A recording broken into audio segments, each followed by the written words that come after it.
Hello, everybody. Happy Friday. It is October 21st, and my name is Brandon Turkus with Motor One. I'm managing editor, and we are here with Mr. Brett Evans, senior editor for Motor One's Test Car Happy Hour. And we're going to be talking about a few of the cars that we've been driving this week. So, Brett, would you like to take it away? Sure, yeah. I'm in the cover car, so I was in that beautiful Genesis Electrified G80. And it's been a great ride. Like you, I'm a little bit nervous whenever they make an electric car out of a car that's usually gas. I feel like there's always compromises and stuff like that.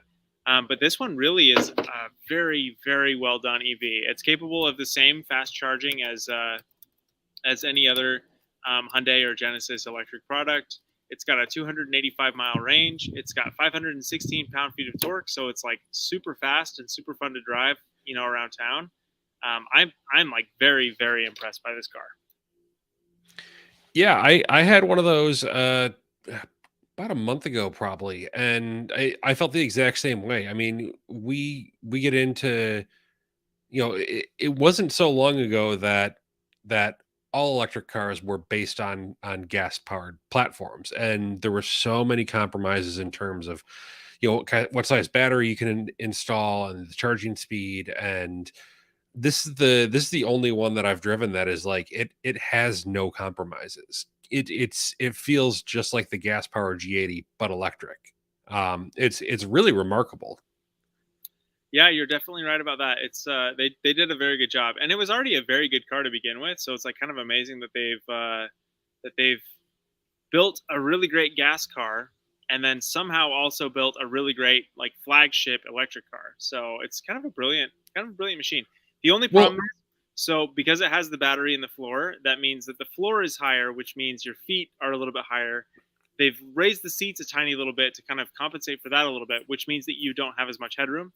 So it is kind of a bummer because that is such a beautiful, comfortable, like supportive long distance car, and you lose a little bit of that when you go with the electrified. yeah, But I'm glad you mentioned that because I remember driving it, and I was thinking back. I'm like, I don't remember it feeling quite so cramped in a G80. It'd been about a year and a half since I'd driven one, and I'm glad you gave that explanation because I mean it is kind of the one drawback of this car. But I also wanted to say like it's I really appreciate Genesis for being such a young brand, having the foresight to design this car from the get go with electrification in mind. Um, that's it's great to see it. We're going to be seeing more electrified Genesis products in the near future. They're going to be doing GV70 electrified in a few weeks, I think. And that I think that's going to be fantastic too. That's a really great alternative to a GV60, a little bit less polarizing. So yeah, I'm glad that you've been enjoying it. I What do you think of the performance so far, like the it's straight line speed? it's great. I mean, so it has a little bit less power than the twin turbo V6. Justin Williams in the comments was talking about how he's leaning toward a G80 Sport for his next car, and that is a great sedan. That's a very comfortable, very fast, like pretty fun to drive. And the electric car actually does have 10 less horsepower than the V6 and the G80 Sport, but the um the torque is just off the charts. I think it's like 516 pound-feet versus like 410 or something like that. And it is brilliant. It is so fast off the line. One weird thing, Justin. If you ever drive this car, I want you to tell me what you think. I want you to comment on one of our videos and tell me what you think. If you have it toggled over to eco mode, in most cars, when you do that, if you press the accelerator hard enough, you'll eventually get full power. I don't think the G80 Electrified does that. I think you have to be in sport mode to really uncork the thing. So the first time I drove it, I was in eco mode and I merged onto the freeway, and it was a very where's the beef moment. I was like, this is not 516 pound-feet of torque. And then I got curious and I toggled it over to sport, and it took off like a rocket from 60 to 80 even. So good mid-range power, but you do have to be in the right drive mode for it. Yeah, the one thing about it that kind of I found a little bit annoying, like I'm with you on the acceleration thing or the drive mode thing. But I have this issue with a lot of Hyundai electrified Hyundai products is the iPedal function that you adjust the regen via the steering wheel mounted paddles. But to get the iPedal, which I'm not even really sure what it is, I like using it. It's like max regen. Um, you have to activate it every time you get into the car, which is just a little bit annoying. Yeah, it's a bummer because that really is. We're actually filming with this car today. I'm taking a quick break from filming to talk about it with y'all. And that was one of the things that I was talking about. Is iPedal is so good. It is such a good like learning curve for a first timer driving a one pedal driving system. I don't know why it doesn't just default to your previous settings. It does when you like with your drive mode. It'll hold the drive mode between ignition cycles or start stop cycles, but for whatever reason you have to toggle iPedal on every single time. But great EV though. They've really clearly like learned a lot of lessons from like the dedicated EV platforms and turned them right into this big comfy, conventionally styled luxury sedan. Kind of gives you another option if you don't want to be look like you're driving a spaceship. So Well, that's I was just gonna mention the styling because aside from that giant like almost like chainmail grill, like not really a grill but like a grill insert, it's indistinguishable from the standard G80. But I also think that that grill is the best looking version, like makes it the best looking G80 that Genesis sells. I love that design, the way that it is, you know, reflects whatever it's, whatever you're looking at. Like it's really, really neat. yeah, they did a good job with it. They kind of just made it look different enough to kind of set it apart, but it still is going to fly under the radar. And I think that there's probably some room in the EV market right now for that. There's a lot of like EQS, EQE, space pods. The Taycan is beautiful and very, very cool, but it still looks very futuristic and very like cutting edge. This is like, the G80 already looks almost retro with its proportions and design details and stuff like that. And the electrified just kind of like holds that. And so it's still like a very attractive, formal, conventional looking luxury car. And I think that's going to appeal to some people who don't necessarily want to look like they're driving around in a Millennium Falcon. I want to look like I'm driving around a Millennium Falcon. Um, EKG Canadian enthusiast is not a fan. Says the EQE is better. I have not driven the EQE, but Mr. Brett Evans, you have. Yeah, and the EQE is great. But it does. I mean, it does drive kind of like a. There's a learning curve to it. The G80 electrified is much more get in and go and have a great time. Whereas you have to kind of like sit and fiddle with things and stuff like that. EQE is a great car. One thing I am going to say, the G80 is even with the pinched headroom, it is substantially more comfortable inside. The EQE is much more like compact feeling. Even though it kind of has a big long stance, it doesn't feel super spacious inside as much as the G80 does. So, and I think there's also going to be a cost issue too because the G80 starts at just over $80,000, including destination. I'm not sure where the EQE is going to start at. They haven't released pricing yet. I would be surprised if it's less than $80,000. I'd be shocked if it were less than $80,000. So that will I be a problem too. I do kind of wish that I appreciate the EQE. I actually just scheduled one, so I'm getting one in early December, which will be really interesting to do a cold weather test. But I kind of wish that there was just a standard electrified E-Class, like the exact same approach that Genesis is taking with the E-Class, because I still think that is the best all-around car in that segment. I think it would do well if Mercedes were going to do that, but they'd rather build space pods, which more power to them. I love a space pod future. I think it's fun to like there's something fun about driving a car like that. It feels like Jetsons Mobile. It feels like the future we were promised in 1985. There's something fun about that. It's not for everyone though. Some people No. do just they want an electric car. I've talked to some like my parents, for example. They've been like, electric cars sound like a good idea, but they all look so weird and so silly. This is a perfect option for someone who feels that way about electric cars. Because it does just fly under the radar and it looks like your average run-of-the-mill G80 sedan. And yeah, anyway, it's been a good car. I've really enjoyed it. I've got a lot of great things to say about the video. So I know we're plugging stuff later, but be sure to go follow the Inside EV's YouTube channel to stay up to date and watch that video when it comes out. Yeah, and look for something on motor1.com from the both of us, because I still have to write my review of that. It's Good deal. sitting atop my very large backlog of reviews to write. We love a to-do list, don't we? So let's talk about what I've been driving, which is, if you like subdued and refined and environmentally friendly, you can probably just turn off now, because I've been driving a 500 horsepower bright pink Jeep. This is the 2022 Jeep Wrangler Rubicon 392 in Tuscadero pink. This was a limited color that Jeep introduced, I want to say in late 2020 or late 2021, with the intention of it was only going to be offered for a few months. And it was so popular that they brought it back for model year 2022. It is already gone. It is not on the configurator for 22 or 23 model years. But when I found out that there was one in the area, I had to have it. I think it's hilarious. I love that Jeep's color palette is like, we just don't care. We just don't care. We'll do the wild thing, and it's a bright pink metallic Jeep. Like, what is there to not like about this?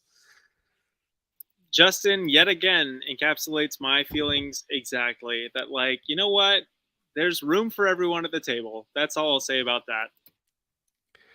Yeah, it's definitely, it's an acquired taste. But I love something that's over the top, and pairing this color with a 6.4 liter V8 that is like this loud. It's just a natural match. I've been driving around like people that you would never think like would buy a pink Jeep, or like, that's actually really cool. I enjoy that, and then they hear the engine note, and yeah. And I mean, it's based on what I think is maybe not the best version of the Wrangler, but arguably the most entertaining version of the Wrangler. Go ahead, Brett. They're pretty great. I remember when we did our big off-road 3-way drag race with all the V8 powered SUVs.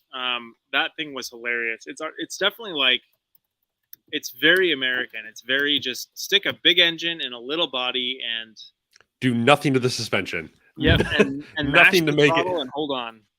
Yeah, I was driving this thing on some wet roads earlier this week, and I forgot just how bad the steering is, and just how little grip the tires have, and just how little support you have from the suspension. And it's pretty hairy to drive in some wet conditions. But man, you just mash the throttle on this thing, and it makes a great noise, and everybody looks over. I mean, it like, the soundtrack is as attention grabbing as the paint is. It's just an absolute hoot, but it's also like $80,000. And we covered this in our 3-way off-road drag race. Yeah, it's a lot of performance for the money, but you look at what else you can get that is similarly quick and for, more money, but not a lot more money. And I'm looking at, Land Rover Defender V8 is, 20 grand more, and it's quicker and more refined and easier to live with. But it's not available in pink. So, what do you do? You're appealing to two completely different buyers with these cars. Like someone who buys a 392 is not going to be shopping for a Defender, no matter how refined and how impressive it is. They are there because they want a V8 Jeep, and they probably wanted a V8 Jeep since the CJ5 or CJ7 had it. So, this is like a return to form. It's like a pretty cool hot rod, but yeah, you're not going to convince anyone that it's flawed. Everyone's going to be like, oh yeah, this is exactly what I've wanted my entire life. Everyone who buys that thing. I mean, that's totally fair. I did want to say, like, Kyle brings up this shot now. I really enjoy some of the design touches on this specific car. I love the gold tow hooks and the gold badging. It's a nice pop of color. It's a weird contrast. I wouldn't think pink and gold would work together, but it kind of does. Obviously, we all know, pink and black work well together. So you've got that black grill and you've got painted but unpainted wheel arches, which I actually have never seen before. I didn't know that was an option.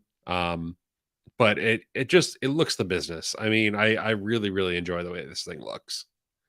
I do think it's kind of funny that my car that I drove this week is 81,475 or something like that. It's just over $80,000. Yours is what, about 84, 85 maybe? I don't have a Monroney for it, so I'm basing it off the configurator. It starts at around 81 once you factor in like destination and gas guzzler and all that crap. And is the Tuscadero like, is that a special package or is it just part of the color lineup for this year? So I never really got to the answer of or got to the bottom of that because the color is no longer on the configurator. I thought it was a no cost option, but I also know that Jeep typically, I mean, Stellantis in general doesn't really charge too much for their paints. Like this is, if anything, it's going to be like a $595 option, I would think. Um, so I don't know is the answer to that, but it's I would bet it's the same price as the other premium paints. That's still a pretty compelling comparison, though, that like we have managed yet again on the Motor One Happy Hour to bring together two cars that are about the exact same price and could not be more different in every other way. Like we're not trying to do this either. It just happens like every 2 or 3 weeks we all end up showing up to the party in the same priced car but completely different methodologies, and I kind of love It's that. I'm just looking ahead and I'm planning. I'm like dropping these little clues throughout the week with the vehicle schedule for you guys to stumble on when we do the happy hour. That's what it is. Well, I believe the last time it happened, it was like I was in like a Tucson hybrid, and now I'm in a G80 electrified. So if you want to give me something that's V8 powered next time, that would be great. You just let me know. I'll think about it. I'll think about it. It depends. Um, but yeah, I also wanted to talk real quickly because we still have a few minutes about the other car that is sharing my driveway this week. Um, we don't have any pictures of it because I forgot to tell Kyle that I was driving it.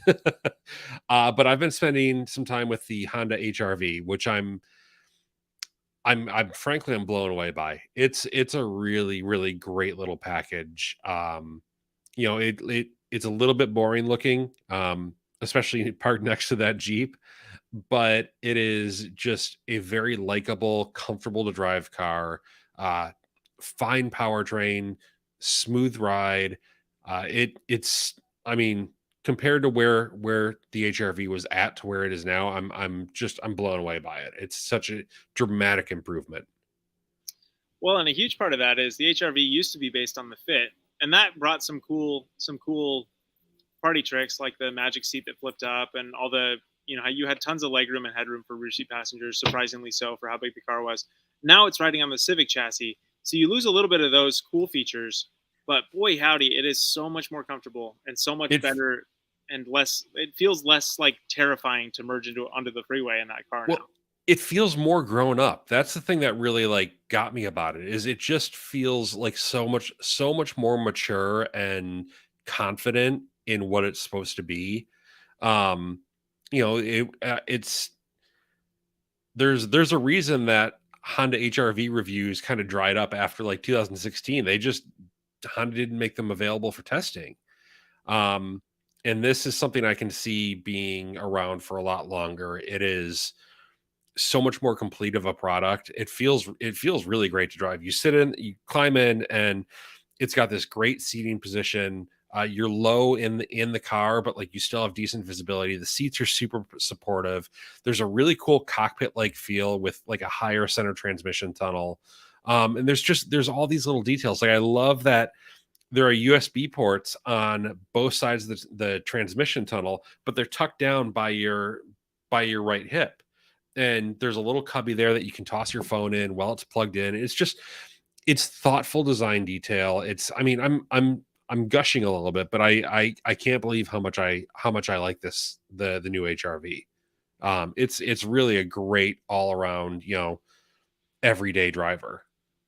Yeah, they did a really good job updating that thing and kind of turning it into like a good solid family car instead of just like a kind of a I don't know. It was just it was so base before. Like it just felt like such a you know first car, and now it really Yeah, does feel like a very mature car that you could live with your entire life, and that's pretty cool. They've done a good job. I do miss some of the features of the old HRV, I know you're a but huge fan of the Magic Seat. I know you. big I fan of the Magic Seat. every time this is brought up, you're talking about the Magic Seat. Well, and part two of that is the old HRV. Like I feel like it handled better. I'm going to stand by that pretty hard. That like I it can was agree a with that. smaller car and it was very nimble and it was very like it felt very light and that was really cool in some situations. But then in others it was terrifying. So and yes, Gary is absolutely right that climbing uphill, that thing is a very weak machine, and I really want them to do an HRV SI with a turbo engine because I think that'd be pretty brilliant. But It would be great with a 1.5. It'd be really, really great. And I'm imagining a world where it's like we do Kona N line and HRV SI. I think it'd be a really fun comparison.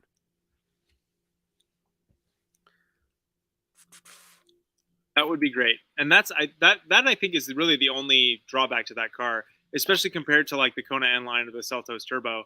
That those actually have some real like big car passing power. But I'll tell you Otherwise, what, the rest of the lineup, the rest of the competition in that class, the HRV is solidly top notch. yeah, you mentioned the competition. I think about like Mazda CX-30, which I think is a brilliant looking car, but it needs more of the HRV. Like I want this level of comfort. I like the seating position. There's so many things going for it that I like. The only problem really is the engine. I even like the CVT. I mean, it's a good CVT. Yeah, I like it does the job. Here's the thing: it's like a perfectly adequate vehicle in every single situation. It never really like agonizes you and makes you wish you'd done something, you'd made a different choice. And then again, it like also just excels in a lot of ways, like with interior packaging efficiency and finding space for all of your stuff and having like nooks and crannies. Like it's a very easy vehicle to live with, which is really nice, and kind of like an about face for them. So it's a good machine. So we can talk about one last thing. Well, more of a tease than anything else because this is still under embargo until I want to say midnight on Monday morning, right? Yes, yeah. So 12:01 Monday morning Eastern time, you're going to be able to read the review of the 2023 Ram 2500 Rebel. And this is a new package for the 2500. You know that there's been the Rebel for the 1500 for a long time, and this kind of rounds out Ram's off-road offerings between the 2500 Power Wagon and then the 1500 Rebel and TRX. So I was out. They Ram invited me out to the desert a couple of days ago, and we just spent the whole day off-roading. We drove to Big Bear and then off-roaded the entire way from Big Bear to Pioneer Town over on the other side of the mountains. And it was there's a picture of the Rebel posted up in Pioneer Town. So it was a great drive. As you can see, this car looks a lot like the Power Wagon. It borrows the Power Wagon's grill shell. It borrows some of the like two-tone paint options. It's got its own 20-inch wheel design, but by and large, it kind of looks like a Power Wagon. The only differences are mechanical, so it doesn't get the Articulink front suspension. It doesn't actually have a lift compared to the rest of the 2500 lineup, which is a little surprising, but it does get the Power Wagon's electronic locking rear axle. I can't say anything about it other than look at how cool it looks, and it's finally available with a diesel, which the Power Wagon can't. You can't get a Power Wagon with a diesel because of the packaging for the Cummins engine interferes with where they mount the winch on the Power Wagon. So you can finally get an off-road 2500 with a diesel, which is pretty rad. And I think it just looks the business. I think the Power Wagon is such a cool looking truck. It just kind of, again, like in a very like primal caveman kind of way, it really appeals to something in my brain. So I'm a huge fan. And Justin, your question, does off-roading make sense for 2500 trucks? I can't say anything about the Rebel right now. I can say I took the Power Wagon off-roading a couple of months ago, and obviously you can't get down really tight mountain trails, but the Power Wagon is more than capable of handling like a scree field or like a boulder field because it has so much articulation, so much capability. so much grip thanks to the locking front and rear axles. So there's a lot of things that you can do. You're not going to be taking it all the same places that you might take a Wrangler Rubicon, but by and large, it still is a pretty incredibly capable off-roader. That's one of the things that the Rebel has going for it, though, because it doesn't necessarily have as much of an off-road skewed suspension. You can still tow, I think it's something like 16,900 pounds with a payload of more than 3,000 pounds in the Rebel. So that's like a lot of capability for a truck that also has some off-road ability theoretically. So, you're not necessarily making the sacrifice. You buy a 2,500 truck to get the capability. And with the Rebel, you're not sacrificing that capability to also get some added off-road skill. Theoretically speaking, of course, because I can't tell you how it drives off-road yet. But be sure to look out for that. Be sure to look out for that review on Sunday night, Monday morning, and I think it's going to be a pretty popular vehicle for Ram. I think they're going to find a lot of people who want a diesel-powered off-roader. I'll tell you what, I'm looking at that picture. I'm thinking that in the not so distant future, we've got Ram Rebel HD. Ford just came out with a new Super Duty with improvements to the Tremor package. I believe Chevy is announced, or is it's an open secret that it's doing a Silverado 2500 Trail Boss. I think there's a comparison brewing. Sounds like we probably need to gather in the California desert again and do another drag race between these three trucks. Yeah, I think we can talk about that one. Before we sprint off to enjoy the rest of our Fridays, I did want to mention something that came up that we published on the site earlier this week, and it is the announcement of the 2022 Motor One Star Awards. We did this last year. It was our first annual awards competition. We're doing it again this year. Editor-in-Chief Seth Meersma published a video and a whole write-up on what Star Wars is all about, what we're going to be doing. We're going to be gathering our entire team in the desert of California, up near Lancaster and Palmdale. So if you're in the area and you see a bunch of exotic cars driving around, that's probably us. We will be there and broadcasting live the week of November 7th. We'll be on each night talking about what we've been doing all day. We've got 20 cars lined up that are going to be on hand. Everything from the Lucid Air to the I'm drawing blanks. GMC Hummer EV, Ford F-150 Lightning. We're going to be publishing the entire list of vehicles that are attending this year's awards in the next couple of weeks, but stay tuned for much, much more on the 2022 Star Awards. I promise you are not going to want to miss a bit of this. It's going to be a whole lot of fun. So for now, I would recommend going and checking out that video that Kyle has helpfully pulled up. Hear what Seth has to say about Star Wars, and like I said, stay tuned for a whole lot more. With that, I'm going to let everybody go. I hope everybody has a very good Friday and a very good weekend. I'm Brandon Turkus. I'm here with Brett Evans. I'm here with Kyle Freudenberg, who is behind the camera. Have a very nice weekend. Goodbye. Thanks for watching.